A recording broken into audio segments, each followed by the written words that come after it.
Amigos, un gusto darle en este primer segmento del programa de hoy la bienvenida a la doctora Edna Andújar, nutricionista. Edna, bienvenida, ¿cómo estás? Muy bien, agradecida por la invitación. Nosotros siempre agradecidos porque tú la aceptes.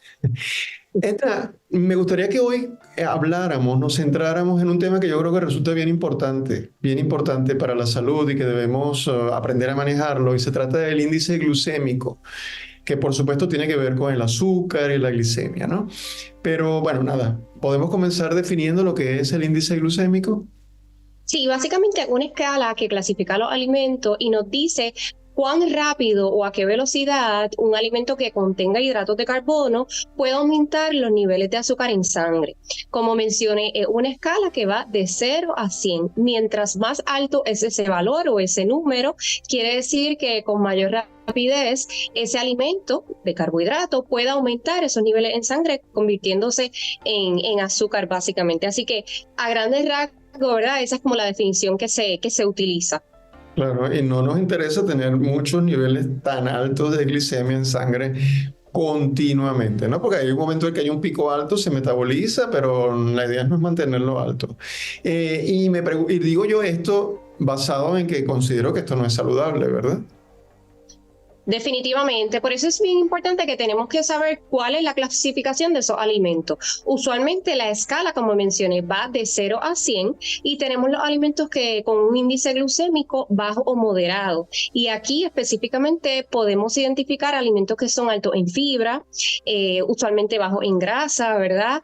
Aunque no necesariamente. Algunos de estos alimentos pueden ser, por ejemplo, lo que son los alimentos integrales, el pan integral, arroz integral, tenemos los granos también, el yogur, siempre y cuando sea bajo en azúcar, tenemos la leche que no vaya a tener ningún sabor, tenemos las frutas, específicamente frutas frescas, como lo que son las uvas, las naranjas, también tenemos lo que son los vegetales verdes, específicamente sin almidón. Así que ¿verdad? De grandes rasgos, esos son los alimentos con bajo o contenido moderado.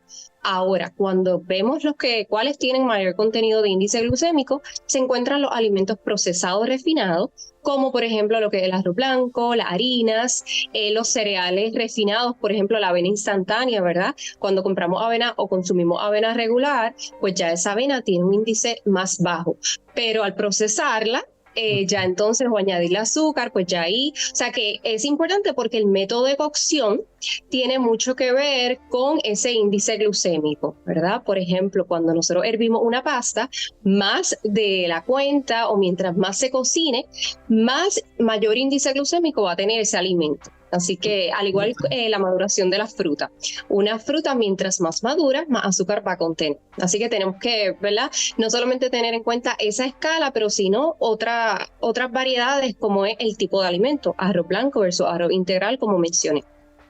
Interesante eso que acabas de mencionar, porque es decir, el tiempo de cocción con las pastas, esto puede producir, y la maduración es decir, si yo me como un guineo que esté bien negrito, va a tener un índice glucémico mayor que si está más amarillo. Correcto, sí.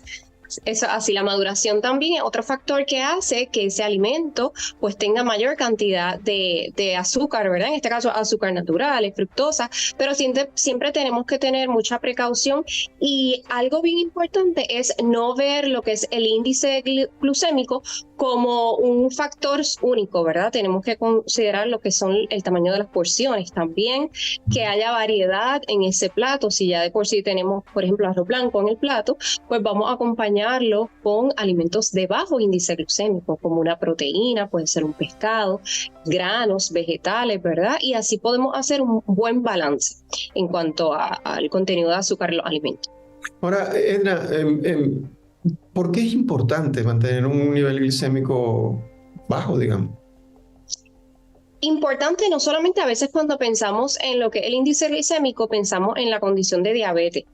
Y sí, es una de las condiciones que, ¿verdad?, va a ayudar a la persona a regular esos niveles de azúcar en sangre. No obstante, es importante para, por ejemplo, personas con presión arterial elevada, personas para controlar el peso, bajar el colesterol. Así que no únicamente para controlar esos niveles de azúcar en personas con diabetes, sino también para controlar calorías y controlar lo que es la ganancia de peso también, entre otras condiciones cardiovasculares, como mencioné. Claro.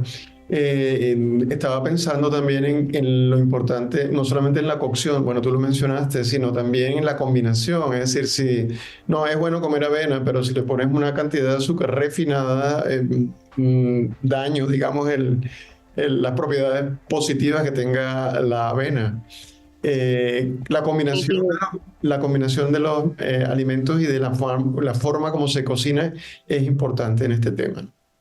Sí, es muy importante y yo creo que para toda persona que le interese conocer un poco más o que ¿verdad? A todos nos conviene tener en cuenta lo que es el índice glucémico de los alimentos.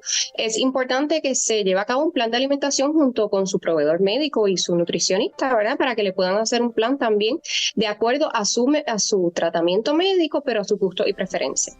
Exacto, es que al final eso se va a imponer en cierta forma y nos daña a veces esos gustos y preferencias, a veces no son lo más saludables. Pero es bien importante este tema definitivamente y debemos, como tú muy bien dijiste al principio, no se trata solamente de considerar condiciones como en el caso de las personas con diabetes, sino que cualquier persona que mantenga niveles altos de glucemia en sangre en el futuro puede tener problemas precisamente con esto y con otros tipos de metabolismo, como por ejemplo las grasas, que también de alguna manera se combinan, ¿no? Los lípidos.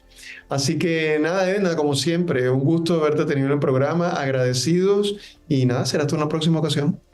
Gracias por la invitación nuevamente. Doctora Edna Andújar, nutricionista. Nos vemos pronto. Gracias.